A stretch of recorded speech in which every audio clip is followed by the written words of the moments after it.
Good day to you. How are you this fine evening or this fine morning or this fine afternoon? Hopefully you're looking at the light board process, lighting instruments, and lighting positions so that you'll be better prepared for class on Tuesday. Let's look at the light board, or at least the concept of the light board, because the concept is really a simple one that continues to this day. We have we have two banks of light controls. If you look at the top bank and you look at the bottom bank, you'll see that they're pretty much the same. They control the same lights. There's no difference in what they control. And each of these banks has a separate master fader to them, and one of the faders is actually mounted upside down.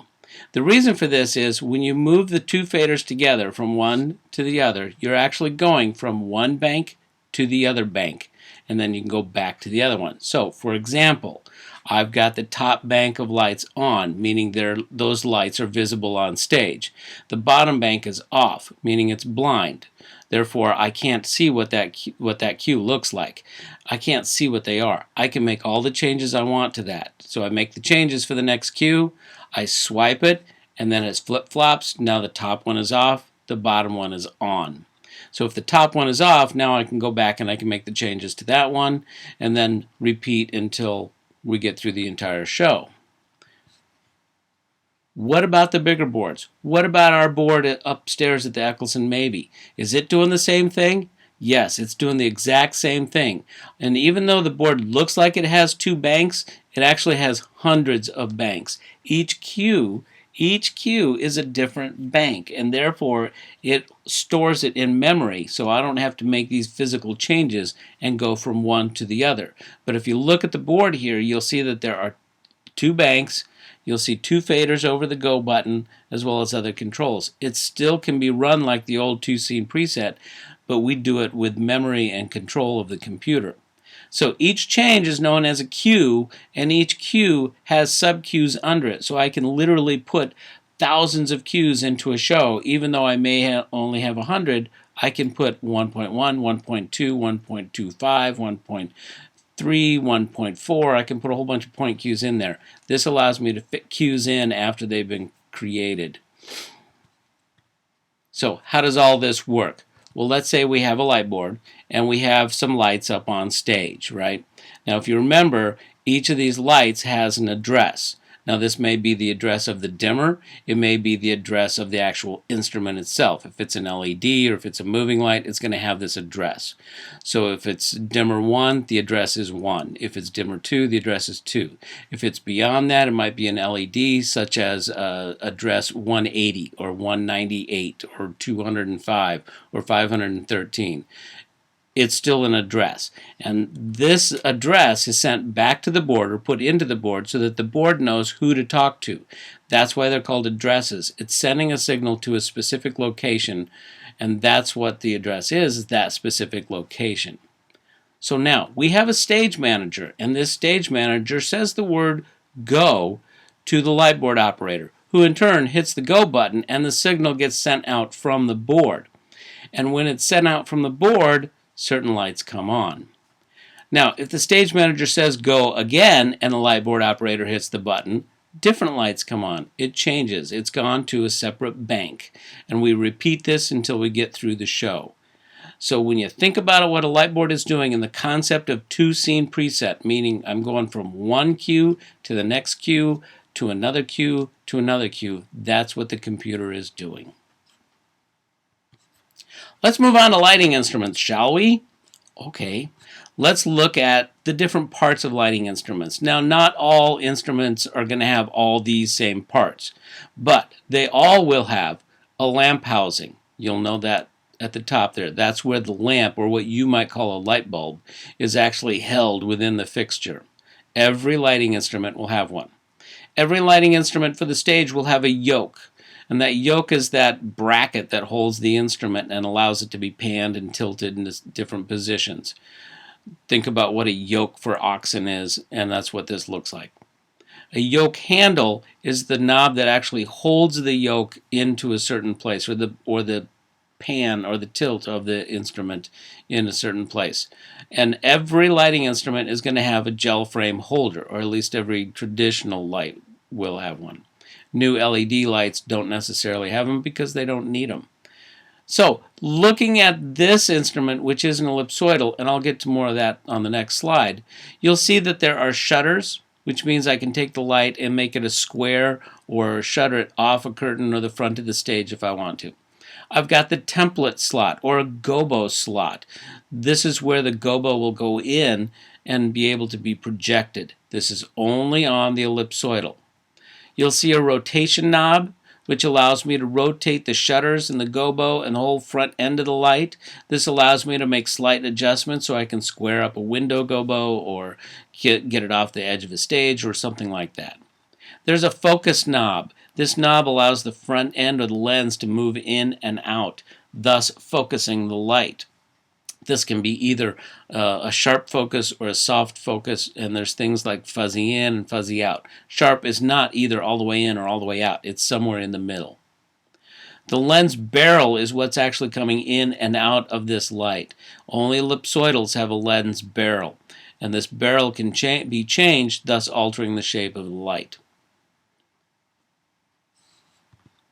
Moving on to the ellipsoidal reflector spotlight itself. We went through all the parts of it, and now you can see that there are other elements to it. This is often called a LECO. As I said in class, this is created by Mr. Lee and Mr. Cook. So L-E-K-O, LECO. The name still floats around from time to time. Mostly it's us old-timers that still call them LECOs. Newer people don't call them that because Mr. Lee and Mr. Cook have passed away years ago. We tend to call them either by their manufacturer or by the size of the light beam. So it might be a 40-degree ellipsoidal or a 36-degree or a 50-degree or whatever the degree angle is. Most people now tend to call them ellipsoidals as opposed to LECO. They come in various size beams, as I noted just before, and the beam sizes vary because of where the light is hung versus where the actor or performer is. I may want a wider beam spread because I'm not very far. I may want a narrower one because I am farther away. If you take lighting design, we'll know why all this works and why that's important. It's known as the workhorse of lighting instruments. We learned that in the last Kahoot. And the reason is it's the most flexible. It is the most detailed. I can do a lot more with this than I can with other instruments. I can make an ellipsoidal look like what other instruments look like on their own. So if I had to pick only one type of instrument to use for the stage, I'd pick ellipsoidals because they are the most versatile. They give me the most bang for my buck. They are the workhorse of all the instruments for stage. These are primarily used for main lighting, acting lighting, main wash lighting, main scenery lighting, as well as specials. Because of this flexibility, I can do a whole lot more with them. The ellipsoidal is the only instrument that will take a gobo or a template. No other instrument has the ability to do this, and that's because of the shape of the reflector, the type of lens that it has, and that ellipsoidal element allows this gobo to happen. No other instrument has that shape. Many accessories can be added to this unit. You can do different colored scrollers in the front. You can add gobo rotators or gobo belts that make things move, like clouds and rain and fire and stuff like that. You can add a lot of elements to this. These days, they're starting to come out with LED versions of this instrument, but they still hold the gobos, they still have the shutters, they still do everything that the traditional ellipsoidal has, only it's an LED light. Let's move on to the Fresnel. Yes, it's pronounced Fresnel, but look at the spelling. It's spelled F-R-E-S-N-E-L. The name is French. It's named after Augustin Fresnel, who developed the lens. You'll notice the lens on this light, there's circular rings on it. And the circular rings is what Fresnel created. He took the thickness of a big, thick lens and he flattened it. So that lens doesn't have the full shape. It's just got the rings to it that give me the angle of the lens bending, but it doesn't give me all that glass in between. Pardon for the pause there. There's no sharp beam for this light. It's all soft edges. You're not going to be able to put a gobo into it. You're not going to get a crisp, sharp line to it. you're not going to be able to do a whole lot more other than moving the light from either a big wide flood to a more narrow spot. I can add barn doors to this unit or a top hat to it, and that will help eliminate some of the excess light spilling all over the place. But for the most part, it's just a big round pool of soft focus light. The PAR stands for Parabolic Luminized Reflector. And what that means is the actual lamp inside the fixture is one unit. The back end of that lamp, or the light bulb that you might call it, is a parabolic shape. Yeah, go back to your geometry. You might remember the parabola. The parabola is the parabolic. It is glass, but it's been aluminized so that it's actually a reflector. This allows for several things, such as a bunch of light going out uncontrolled. I can't do a whole lot else with it. If I need to change the beam spread or change the look of it, I don't have a whole lot of options to it. The light, the reflector, the lens itself are all in one. It's like an old car headlight. If you look back at a 1972 Oldsmobile or a Chevy, you'll look at the headlights and you'll see they're all one that just plugs in the back. That's what this thing is. Other than that, it's a can. I mean, there's nothing more to it. They're really cheap. They're really durable. If they get bent up and banged up and beaten up, they still work. It's not the instrument itself that's making it work. It's that lamp on the inside. The beam spread also varies a little bit within the lamp, but they're also not round. Because of the parabola, it becomes more of an oval. And so you can actually turn this oval either up, vertical up and down, or side to side, or somewhere in between. That's just a little bit of control we have. Now, this is an old style PAR can. They're going away. We're not going to see them. We're going to see more of these, which is a newer PAR. It's still called a PAR, but it loses the can notation after it. It's still a parabolic reflector, although it may not be illuminized anymore. It is still a parabola. It uses a separate lamp, a separate reflector, and a separate lens. The reason for this is cost. It's cheaper to build these, which have the same shape as other instruments, and all I'm doing is changing the reflector on the inside, and if the lamp blows, I don't need to change my lens, I just need to change the lamp. It is the same lamp that are in Fresnels and ellipsoidals and other instruments. It's a cost-saving design for us in the theater. Strip lights are another unit that's actually kind of being phased out. They're kind of going away.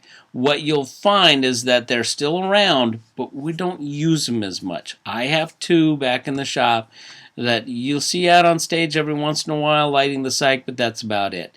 What it is literally a big long strip of light bulb holders into one fixture.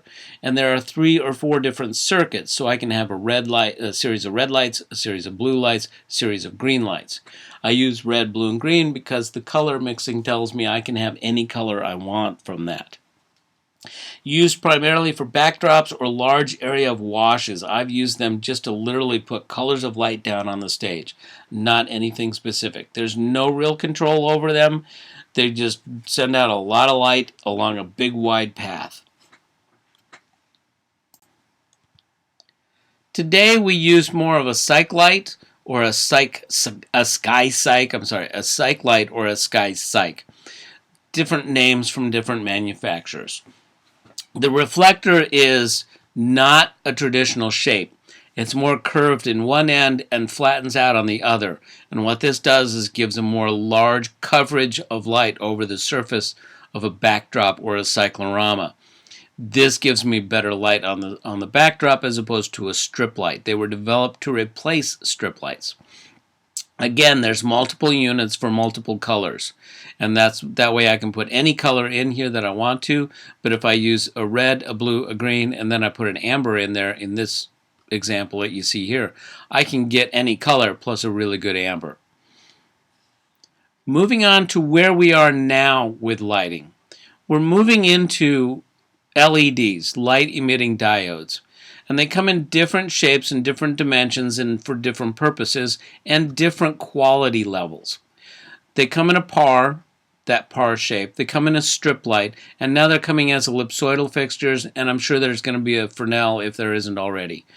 Most have multiple colors that you can control. If you look at this example, it's got the red, the blue, the green, and an amber. And a lot of them will then add a white on top of that so that you can get any color you want to and then lighten it or darken it with that. Lamp life is 500% longer than a traditional lamp. The lamps just don't go out. The LEDs don't go out. That's why they're a great source of light for many reasons. And I used to say this was the future stage lighting, but it really is here. And that's where we are. That's what the lighting for Forbidden Broadway was, all LED light. There were no traditional sources. The cool thing about LED lights is I can just plug it into a wall outlet and I can make it work. I don't need a separate dimmer. I don't need a whole lot of voltage to run these. There's not a lot of usage. The watts are small, which means I can use a lot more light in a smaller space that doesn't have the electricity, kind of like the Met. I'm going to be using a lot of LEDs in the Met because I can get more light for what little power is in there. Now, moving on with this, there are things such as the intelligent lighting. And intelligent lighting may be LED, it may be an arc light, it may be something else, but it's not a traditional light bulb that we think of. There are two different styles of intelligent lighting. There is the moving head style, which is what you see here. It's like an ellipsoidal in this case, that I can pan it, I can tilt it, I can move it, and you see the head actually moving. The other style, which you don't see so much of anymore, is the moving mirror style. This has gone more towards the DJ end of things. The moving mirrors, the light's not actually spinning and twisting, it's actually just moving a mirror, and the mirror bounces the light in different directions and does different things. The cool thing about intelligent lighting is that I can mix colors. I can mix the red, blue, and the green. I can mix beyond that. I can have more traditional gel colors, or I can have any color I can think of, including blacklight, the ultraviolet colors. I can get that blacklight effect out of these things. A fixture like this rotates 360 degrees or more, pans about 360, rotates 270. It moves in any direction that I want to. It has a very high light output. And some of the problem with these is that they flicker on film and TV. We need to make sure that they're not a flickering kind if you want to videotape something. Now, this is a profile unit, meaning that it has gobos, it may have shutters in there, it may do everything that an ellipsoidal will have. But we have at school here, we have intelligent lighting that are wash units. It's like a moving Fresnel. I can't sharpen it, I can't pull it down to a focus, I can't do much other than change the color and where it's pointed at. These are great for rock and roll concerts, these are great for big wide spaces, and they're generic fixtures in that sense of the word. They're still cool to have, they still do a lot, and we still benefit from them, but it's not as detailed as the profile fixture. So where can you hang the lights? Let's move on to lighting positions within the theater. I'm going to go through at least 6 of them. But the hard and fast rule is there are no hard and fast rules on where you can put a light. I can put a light anywhere. I can run electricity to it. But there are certain positions in the theater that we tend to use over and over again or are set up specifically for us, such as electrics. And if you remember from class, the electrics were any batten over the stage that had electricity. These are battens that fly in and out, and they tend to be able to hold a lot of lights, and maybe they have a lot of dimmer circuits on them. Maybe they only have the DMX control on them, but these are still electric because they have electricity run to them. The numbering of the electrics starts closest to the proscenium and moves farther upstage. So you'll notice the proscenium kind of about in the middle of this picture. And the first line you see, the bottom red line, is the first electric. The next one is the second electric. The third one is the farthest away. They start from the proscenium and they work their way upstage. So electric 1, 2, 3 go away from the proscenium. Booms, trees, or torms. These are lights that are actually in the wings in a vertical fashion. These positions might be a pipe, it might be a ladder, it might be some other device. I tend to use smaller steel to mount these for dance concerts because I don't have a whole lot of room. They're called booms. Well, we used to joke that they used to fall down and go boom. I don't know where the boom comes from. Trees, because they tend to be tall and they tend to branch out with lights on either side, thus looking like trees. Or the more archaic term, which is torms, meaning that they were placed in the tormentors. They became torm lights. It's a term we don't really use anymore, but every once in a while you come across an old timer that will call these things torms. Floor pockets. Now, floor pockets or floor, just anywhere on the floor. I may have circuits on the floor. They can be anywhere, but for this example, I put them down center. They may be built into the floor, or they may just be mounted on the floor and plugged in. It really is not a set location other than the floor is an option to mount your lights. The balcony rail is a very specific position in very specific theaters. The theater A must have a balcony, and B, it probably has a rail. And this rail is there really to keep you from falling off the balcony and into the orchestra section, but it is still a rail. And originally we used to hang lights on this rail specifically. And if you go to Beaker Middle School, you'll see that they still have lights on that rail. But most modern theaters that have a balcony, that rail position is now moved in front of the rail, so it's on the front of the balcony. This is a little safer for audience members, but it's still called a balcony rail. The front of house positions are usually up in the ceilings, although it may be just under the ceiling as a truss or a pipe, but the front of house positions are always in the front of the stage, over the audience in some location. Now, like the electrics, these are numbered starting from the proscenium and moving out. So in this case, they're going the opposite direction of electrics. If you remember, electrics started 1 closest to the proscenium. Front of house 1 is closest to the proscenium. 2, the next one farther out. 2, the next one farther away. So you'll see that the numbers move away from the proscenium. This gives us a chance to keep track of these with a single starting spot. We don't have to figure out, oh, 1 is always to the south. Well, we walk into a theater we've never been in, we may not know where south is, but we always know where proscenium is. The last position are box booms. Like the booms on stage, these are probably a vertical position, although they may be horizontal, and they tend to have been historically in the box seats. It was just a boom placed in a section of the box seats. The old box seats were bad audience seats anyway, so producers didn't mind giving them up so we could put lighting into them. Modern lighting positions now may be mounted to the wall. They may be in the wall. They may be coming out of the pockets. They may actually be in balconies that wrap around. It really varies from place to place. Some theaters don't even have the box boom positions available to them. So these are your lighting positions. Now, what I hope you'll do is actually use this little video that I put online to study for a class on Tuesday, because we are going to play another Kahoot based on this. And whoever gets the most points out of that Kahoot will actually give some points, bonus points, added to their final grade.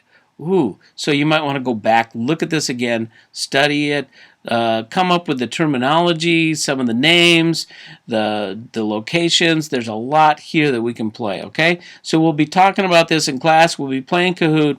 No candy. Sorry, Justin. But we will actually do something other than just playing a game. We'll have a reward of some kind. Okay? So, thanks for watching.